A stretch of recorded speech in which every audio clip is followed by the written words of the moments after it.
What's going on, everybody? Mike McIntyre here from All Things Sports, back with a brand new video. It's been too long. I haven't gone anywhere. I'm back. We're going to review this brand new bike that was released from Trek a few weeks ago. So let's get into this brand new review.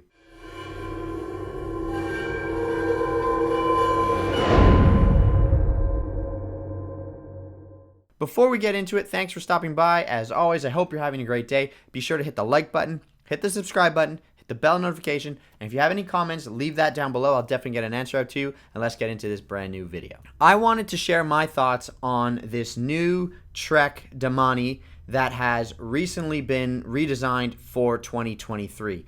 I like this bike for a few reasons, and I thought I would do a video about it because I've seen a few videos wondering or questioning whether or not the Domane is still relevant in today's modern road bike lineup. And that answer is yes, I think it's very relevant. They have the Domane, which has been recently redesigned as well, which is their all-out aero bike. They have the Ramonda, which is their climbing / really pure racer bike. We have the Domane, which has been branded as that endurance ride. And then we have the Checkpoint, which is their gravel bike. Now, gravel bike has stirred the pot in a lot of different areas over the last couple of years. You know, people questioning, what is gravel? Why do we have it? Is it just a marketing campaign and all of that stuff? So I think it's important to kind of discuss these topics. And let's remember at the end of the day that the only thing that matters is if Trek wants to have 4 different bikes, they're going to have it and people are going to buy them. Giving people choice is a great thing. Let's go in and check the Domane, okay? So the Domane, again, redesigned for 2023. I personally have a Trek Domane AL3. It was a 2021 frame that's been the same for 2022 and 2023 in the aluminum version, but they've updated the carbon frame. Now, they've done the same thing that the Domane's done. They're still offering the previous generation frame set. They're just also offering the new generations. They're giving you an SLR trim as well as an SL trim, which is nice because it can come in at a lower price point. And that is mainly what we are going to focus on in today's video. So let's get into the Domane. Where is it? Here, see all Domane bikes. And let's sort them by price. Okay, we'll go down high to low because we can get rid of all the SLR trims that are ridiculously expensive. In Canadian dollars, an SLR is $17,500. Top trim bike is $17,500 Canadian dollars plus tax, which is absolutely insane. So I'm sorting them high to low because I don't even want to look at those because it just pains me because it's that expensive. I don't think it should be that expensive, but that's another story. So there we have it. The brand new Domane SL5, this new generation in the least expensive trim, if you will. So they have the SL5, you can up it to an SL6, an SL7, and then you're into the SLR frames. And the SLR frames, you can get an SLR6, an SLR7, or an SLR9. And again, the differences being, you know, you could upgrade wheels as you go up, but the main difference is going to be components. So obviously you're upping the tier of componentry that you have equipped with the bike. So the SL5 here comes with Shimano 105 mechanical because we've recently seen a new 12-speed Di2 version of Shimano 105. So in this build, you're getting aluminum wheels, you're getting Shimano 105 mechanical 11-speed with hydraulic disc brakes, and a very, very good quality carbon frame made from their OCLV 500 series. So one of the biggest things that we see change from the new generation Domane compared to the last generation or the previous generation is a redesigned frame, and they've eliminated some of the features that made the Domane. We've eliminated that ISO speed in the head tube area and around the stem.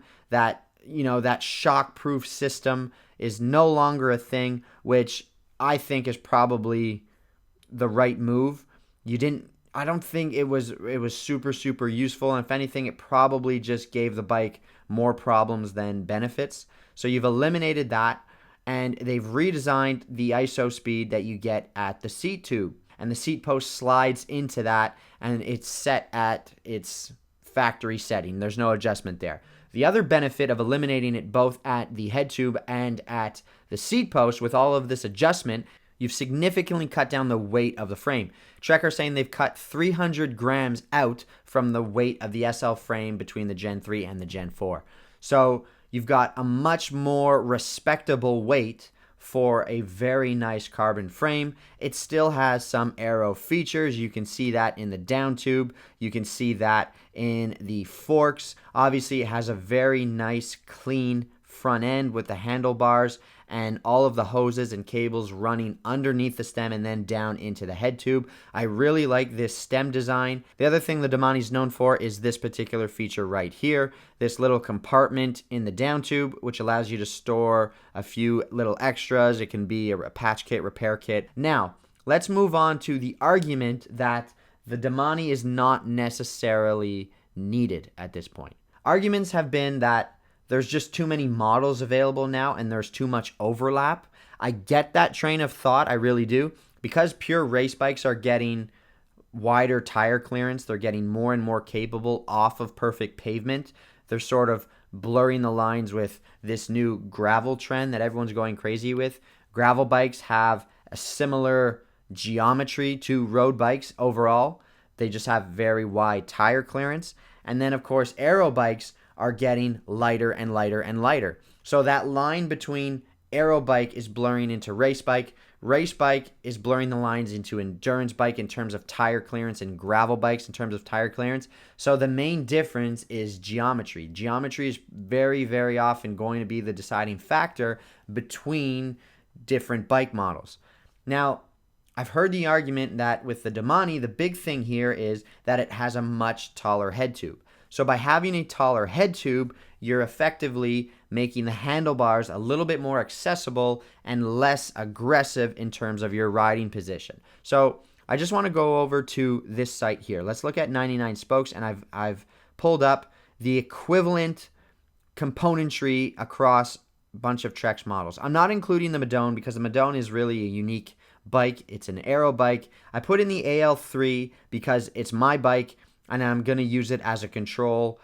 I know it extremely well. I've done almost 15,000 kilometers on it in 2.5 years, so I know the bike inside out. I know what I've changed on it, and I just know how it rides. And I'm going to pull up the SL7 in the Domane, in the Checkpoint, and the Amanda, because we'll compare similar price points and very similar componentry. So the big thing, again, that's going to make one person lean towards a Domane or a Checkpoint or Amanda is going to be geometry. Now, the Amanda is going to be the shortest wheelbase and the most aggressive riding position, lower stack, a little bit longer top tube, and it's going to be designed to have really fast handling, allow you to be punchy up climbs, super stiff at the bottom bracket to sort of accelerate you when you put the power down, and it's going to be the most race-oriented bike in terms of feel. It'll be a little bit stiffer, a little bit twitchier, if you will, because it's going to have faster handling, and it's going to kind of encourage you to go fast, and it'll ship with 28 or even 25 millimeter tires, thinner, more aerodynamic, with less rolling resistance. The Domane is going to have a taller head tube, encouraging the rider to sit more upright, and come with wider 32 millimeter tires, wider tire clearance, a couple more mounts on the frame, and the idea is it's going to allow you to ride it fast if that's what you want to do, but also take it off-road if that's what you want to do. So it's going to kind of blur those lines and allow you to do the best of both worlds. The Checkpoint is shipping with 40 millimeter tires, and it'll have... The geometry on this is a little bit funny. So let's scroll down, and I just want to explain it. Okay, so I've put in my size 52 millimeter frame across all of it. You can see here's my bike, the AL3. Again, I'm only throwing that in there because I'm using it as a control. I understand how it rides. I know how it fits. So I'm just throwing that in there for a control bike. SL7, we have the same stack and reach as my aluminum frame Domane. Okay, so they haven't changed geometry. We still have a taller head tube. Compared to the Amanda, look at that. We have almost 3 centimeters, 30 millimeters lower of a stack height. So effectively, the head tube is much, much shorter. We can see that here. Okay, so it's going to give you that little bit more of a lower handlebar position. And then you can see that the top tube is lengthened. So we have 530 for a 52 centimeter frame in the Domane. We have 534 with the Amanda. Okay, so a bit longer and a little bit lower, hence that more aggressive position. The checkpoint is something that you need to take with a little bit of a grain of salt, okay? Because you've got a decent stack height, right? Taller than the Amanda, a little bit lower than the Domane, but then you have this insane reach number for a 52 centimeter frame. Don't worry about that. Trek did this on purpose. They actually had a taller, or I should say a longer top tube, but with a much shorter stem to encourage that upright riding and a little bit quicker, sort of not mess with the handling as much by lengthening the top tube. They just tweaked the geometry for what they deemed more appropriate for off-road riding. We're going to have a longer wheelbase on the checkpoint, as you see here, compared to any of the other bikes, much longer than the Amanda. So again, a little bit more stable off-road. Handling is supposed to be adjusted with a much shorter stem for that longer top tube length. So effectively, your reach hasn't necessarily changed because the top tube is much longer and you can get that back by shortening your stem. So the checkpoint's a bit of a funny one in terms of geometry. So I just want you to sort of understand that. Now, I'm going to bring up the argument that most people will probably mention. If you take the Amanda and you put in more spacers underneath the stem, aren't you effectively raising the handlebars and eliminating that higher head tube length of the Domane? So do we need the Domane? Because I can adjust, I can just make that head tube longer on the Amanda by adding more spacers underneath the stem. I suppose you could do that, but at what point does that, number one, look ridiculous, right? Your stack height will be just as much, or your spacers will have just as much room as the actual head tube. I think that's going to look silly, number one.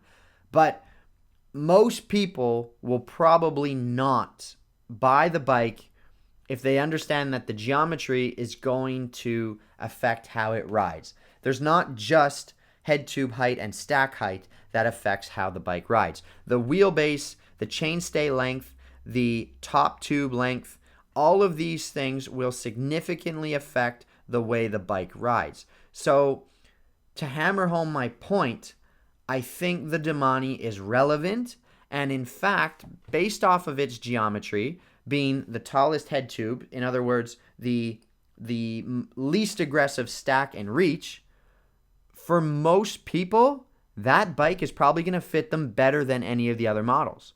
It takes a lot of flexibility, it takes a lot of strength, and a lot of practice in an aggressive position to be able to hold that comfortably. You see it so often with bike fitters saying that the majority of riders are riding a bike that's too big for them, or essentially too aggressive a riding position for them to sustain that power and that comfort over a long period of ride, and eventually it leads to some sort of injury. So with that knowledge, why are you going to force people onto a more aggressive geometry bike with faster handling, more race-oriented performance, when you can offer a road bike that suits the masses, meaning consumers, not pro racers, when it can suit consumers potentially better? I think the majority of sales from Trek, I would not be surprised, I don't have this as a fact, but I'd be willing to bet that the majority of road bike sales are coming from the Domane and not the Amanda. I think most people fit onto the Domane better than they do an Amanda. But if you could only have one bike, you can't afford both, you're not interested in both, well then why not get the Domane? Because you can make it fast, but if you want to lower the handlebars, you can. If you want to put on faster tires, you absolutely can. The frame is now light enough to be competitive compared to an Amanda, whereas the old generation was significantly heavier. And then you've got yourself a very, very capable bike that can kind of do it all. That is my review on this brand new Trek Domane. I'm a huge fan of it. I think it's a great looking bike, and yeah, that's my review. Let me know what you guys think down below. Do you agree with what I said? Do you have any questions? Do you have any comments? Please leave that question down below. I'd love to get an answer out to you. Hit the subscribe button. Hit the like button. I'm Mike McIntyre signing off for now. I'll catch you guys in the next video. Until then, take care. Peace.